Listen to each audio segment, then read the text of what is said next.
Il y a des histoires d'amour qui ne se disent pas. Pas de je t'aime, pas de baiser, pas de confession dramatique. Juste des silences, des regards, des gestes presque invisibles mais lourds de sens. Et parfois ce sont ces histoires-là qui nous brisent le plus, parce qu'on les reconnaît, parce qu'on les a vécues, parce qu'elles sonnent vraies. Aujourd'hui, je vais vous parler d'une de ces histoires. Une histoire à contretemps. Un amour qui a existé sans jamais se dire. Celui de Frieren et Himmel. Frieren, c'est une elfe immortelle. 10 ans pour elle, c'est rien. Un souffle. Mais ces 10 années passées avec Himmel, le héros charismatique au sourire rassurant, Eider, le prêtre joyeux, et Aizen, le guerrier taciturne, vont tout changer. Ensemble, ils ont vaincu le roi démon. Et quand vient le moment de se séparer, Frieren dit, presque détaché, 街中だと見えにくいね。人が感動しているんだ。空気を読みたまえ。じゃあ次。50年後、もっと綺麗に見える場所知ってるから案内するよ。何？いや、なんでもない。そうだな。みんなで見よう。 Pour elle, c'est une formalité. Pour eux, c'est une promesse éternelle. Et elle revient, comme si de rien n'était. Elle est la même, immuable, glacée. Lui, il est méconnaissable, courbé, ridé, mais il est là. Elle le regarde. 老いぼれてる。言い方ひどくない？ Et dans cette réponse, il y a tout. L'admiration, le chagrin et l'écart qui les séparent. Il s'assoit, le ciel s'ouvre, Himmel murmure. 綺麗だ。 Mais il ne regarde pas que le ciel. Il la regarde elle. Et puis il y a ce plan magistral. Les 4 héros alignés, Himmel au bord du cadre, puis Himmel s'efface. Littéralement, hors cadre.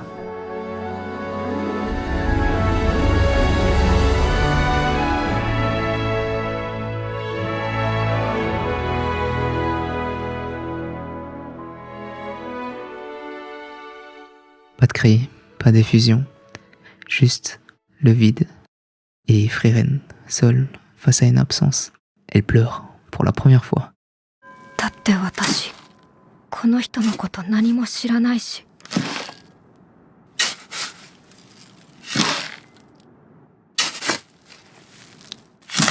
分かっていたのに。なんでもっと知ろうと思わなかったんだろう。 Et c'est à ce moment-là qu'on comprend que le voyage de Frieren commence réellement, pas vers un lieu, mais vers une compréhension, une humanité, une douleur qu'elle n'a jamais su ressentir. Pendant leur voyage, Himmel lui avait promis de lui montrer une fleur rare, qui pousse uniquement sous la pleine lune.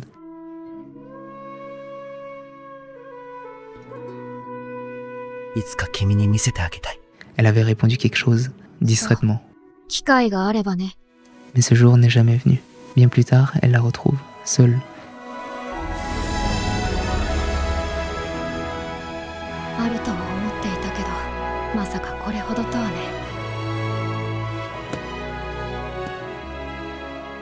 遅くなったね、ヒンメル。 C'est un adieu, tardif, mais sincère. Et puis, il y a ce moment, plus discret, presque banal. Frieren est malade, cloué au lit, et Himmel reste là, sans parler, juste à lui tenir la main. 風邪の時は心細いからね。幼い頃亡くなった母はこうしてよく手を握ってくれた。 Il ne soigne pas, il ne parle pas. Il refait un geste simple, humain. Il ne cherche rien, il est juste là.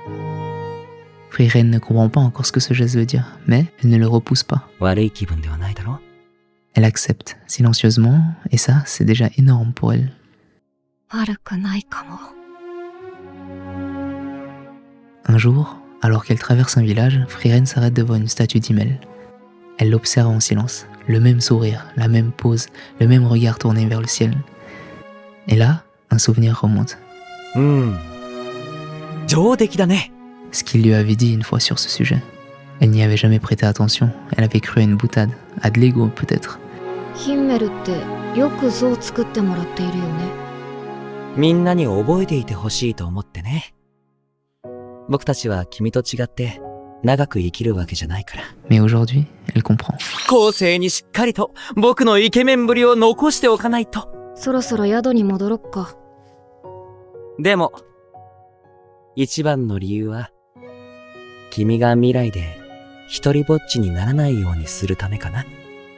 Himmel n'a pas fait ériger des statues pour être admirée, il les a laissées là, pour elle. Pour que même des décennies plus tard, elle puisse encore le croiser dans la rue, le voir sourire, lui dire bonjour en silence. こうやって毎年のように勇者ヒンメル様ご一行の功績を称えるのです。 Il savait qu'elle survivrait à tout le monde, et il a tout fait pour qu'elle ne soit jamais complètement seule.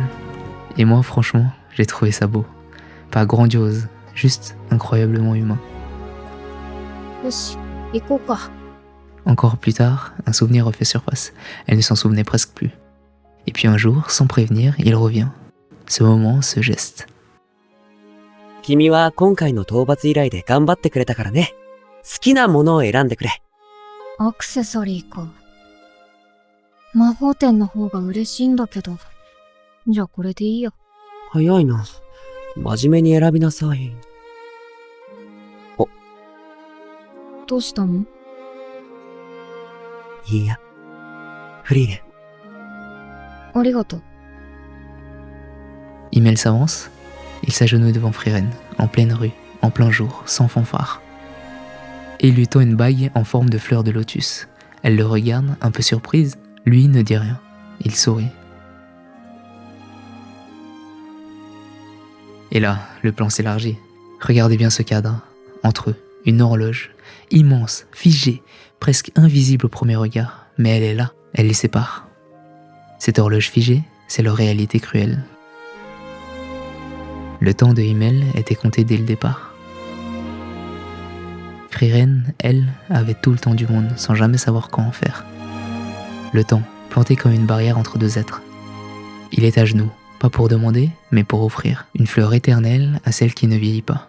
Une fleur qu'on offre à quelqu'un qu'on sait déjà ne jamais pouvoir rejoindre. Et je vais pas mentir, moi cette scène, elle m'a pris de court. C'est pas juste un souvenir, c'est une déclaration déguisée, une demande de rester, faite sans un mot. Parce que ce jour-là, sans le savoir, il lui avait tout dit. Et elle ne l'avait pas entendu.